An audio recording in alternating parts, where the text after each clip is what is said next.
بسم اللہ الرحمن الرحیم۔ السلام علیکم ناظرین، 9 جون 2020 سعودی عرب کی تازہ ترین خبروں میں آپ کو خوش آمدید کہتے ہیں۔ میرے وہ بھائی جو پاکستان جانے کے خواہشمند ہیں، ان کے لیے سعودی عرب اور امارات سے مزید 44 پروازیں چلائی جا رہی ہیں۔ حکومت پاکستان نے سعودی عرب، متحدہ عرب امارات اور دیگر ممالک سے پاکستانیوں کو واپس لانے کے لیے 50 مزید خصوصی پروازیں ترتیب دی ہیں۔ ان میں سے 44 پروازیں صرف سعودی عرب اور امارات سے شیڈول کی گئی ہیں۔ ان پروازوں کے ذریعے 11 سے 15 جون تک متحدہ عرب امارات اور سعودی عرب، قطر اور عمان میں موجودہ پاکستانیوں کو اسلام آباد، کراچی، لاہور، پشاور، ملتان اور فیصل آباد لایا جائے گا۔ پی آئی اے کے ترجمان عبداللہ حفیظ نے اردو نیوز کو بتایا کہ یہ خصوصی پروازیں پی آئی اے کے علاوہ ایمریٹس، سعودی ایئرلائنز، قطر ایئر ویز کی جانب سے بھی چلائی جائیں گی۔ متحدہ عرب امارات سے 30، سعودی عرب سے 14، قطر سے 5 جبکہ عمان سے 1 پرواز پاکستانیوں کو واپس لائے گی۔ اس کے علاوہ آسٹریلیا، لندن، امریکہ، ملیشیا کے لیے بھی 1 پرواز شیڈول کی گئی ہے۔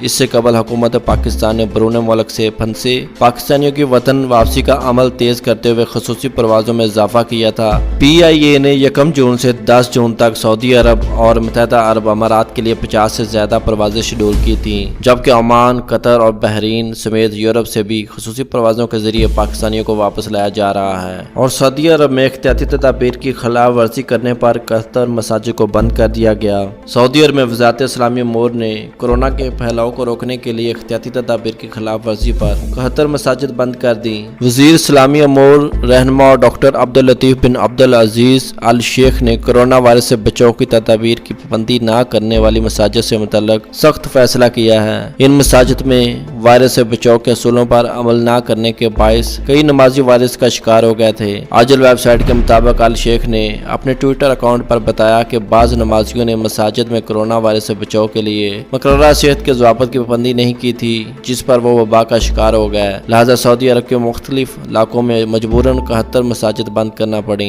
بیان میں مزید کہا کہ بند کی جانے والی مساجد کو سینیٹائزر کیا جا رہا ہے۔ اس سے قبل وزارت داخلہ نے جدہ اور مکہ کی تمام مساجد ہفتے سے بند کرنے کا فیصلہ جاری کیا تھا۔ دونوں شہروں میں کورونا وائرس کے کیسز بڑھ جانے اور وائرس کی شدت میں اضافے کی وجہ سے لاک ڈاؤن بحال کرتے ہوئے مساجد میں باجماعت اور جمعے کی نماز پر بھی پابندی لگا دی گئی ہے۔ مکہ میں مسجد الحرام بندش سے مستثنیٰ ہے، جہاں سیکورٹی فورسز کے اہلکار اور مسجد الحرام کے مختلف اداروں کے کارکنان 5 وقت کی نمازیں باجماعت سے ادا کر رہے ہیں۔ حرم مکی میں جمعے کی نماز بھی پابندی نہیں ہے، تاہم عام افراد کے داخلے پر پابندی برقرار ہے۔ اور مزید سعودی عرب کی تازہ ترین نیوز اپڈیٹ سے باخبر رہنے کے لیے چینل کو سبسکرائب کر کے بیل آئیکن پر کلک کریں تاکہ جب بھی کوئی ویڈیو اپلوڈ کریں آپ تک اس کا فوراً نوٹیفیکیشن پہنچ سکے۔